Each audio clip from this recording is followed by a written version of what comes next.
नमस्कार। आप देख रहे हैं सनातन शांतिवाणी।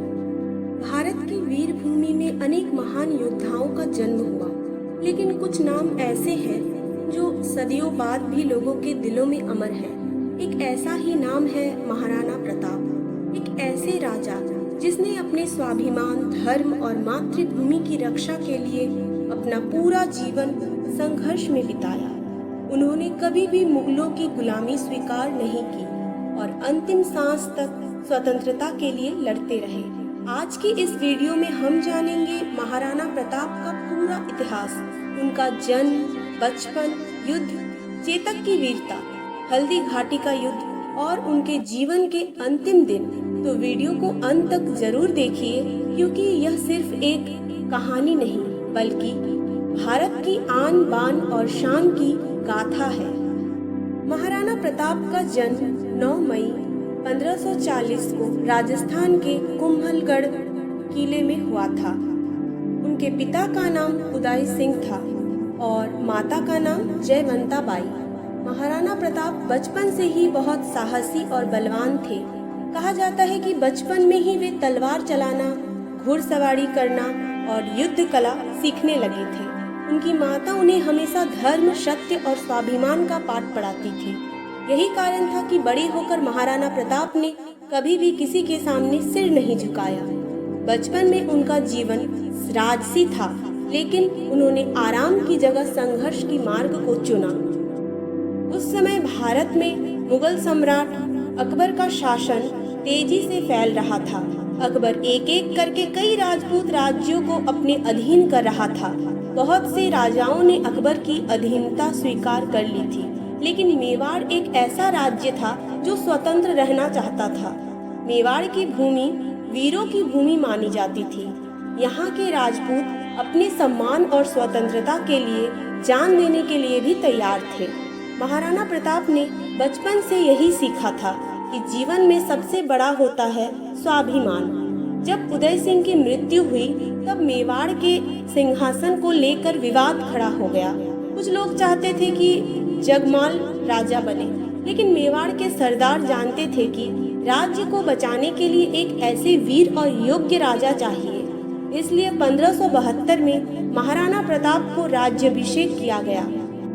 राजा बनने के बाद महाराणा प्रताप ने प्रण लिया कि वे कभी भी अकबर के सामने नहीं झुकेंगे। उन्होंने कहा कि चाहे उन्हें जंगलों में रहना पड़े, भूखा रहना पड़े, लेकिन वे मेवाड़ की स्वतंत्रता नहीं खाएंगे।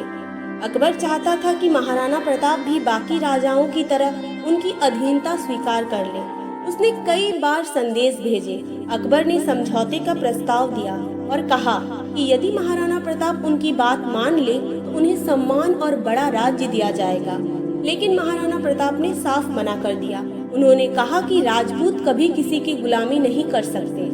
यह बात अकबर को बहुत ही बुरी लगी। उसने तय किया कि अब मेवाड़ पर वो हमला करेगा। महाराणा प्रताप का जीवन बहुत कठिन हो गया था। उन्हें अपने परिवार और सैनिकों के साथ जंगलों में रहना पड़ा। कई बार खाने तक के लिए भोजन नहीं होता था। कहा जाता है कि एक बार उनकी बेटी भूख से रो रही थी। घास की रोटी बनाई गई थी। तभी एक जंगल बिल्ली वह रोटी भी उठा ले गई। यह देखकर महाराणा प्रताप का हृदय टूट गया, लेकिन उन्होंने फिर भी हार नहीं मानी। उन्होंने कहा कि चाहे कितनी भी कठिनाइयां आए, वे मेवाड़ की स्वतंत्रता के लिए संघर्ष जारी रखेंगे। महाराणा प्रताप के घोड़े का नाम था चेतक। चेतक सिर्फ एक घोड़ा नहीं, बल्कि महाराणा प्रताप का सबसे वफादार साथी था। चेतक बहुत ही तेज, समझदार और बहादुर था। कहा जाता है कि युद्ध के समय चेतक हवा की तरह दौड़ता था। महाराणा प्रताप और चेतक की मित्रता आज भी इतिहास में अमर है। राजस्थान में आज भी चेतक की वीरता के गीत गाए जाते हैं। हल्दी घाटी का युद्ध 18 जून 1576 को इतिहास का सबसे प्रसिद्ध युद्ध हुआ। यह युद्ध महाराणा प्रताप और अकबर की सेना के बीच लड़ा गया। अकबर की सेना का नेतृत्व मानसिंह कर रहे थे। महाराणा प्रताप की सेना छोटी थी, लेकिन उनके सैनिकों में अद्भुत साहस था।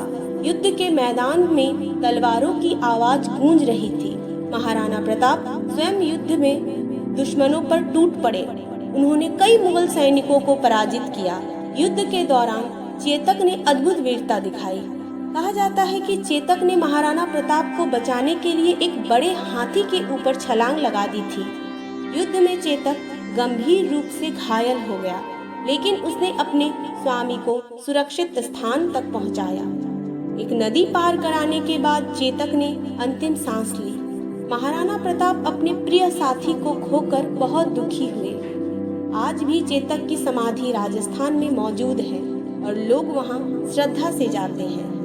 हल्दी घाटी का युद्ध कोई स्पष्ट विजेता नहीं माना जाता है, लेकिन यह युद्ध महाराणा प्रताप की वीरता का प्रतीक बन गया।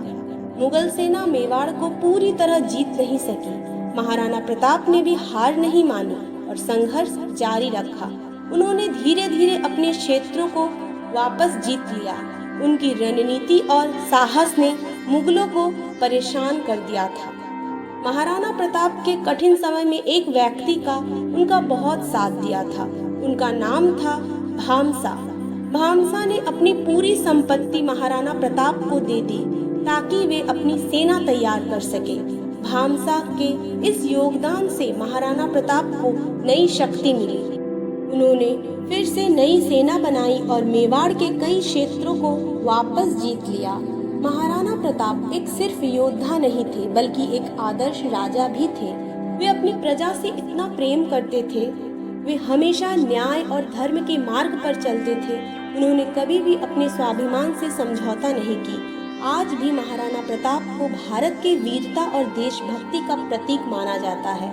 उनका जीवन हमें सिखाता है कि कठिन परिस्थितियों में अपने सिद्धांतों को नहीं छोड़ना चाहिए।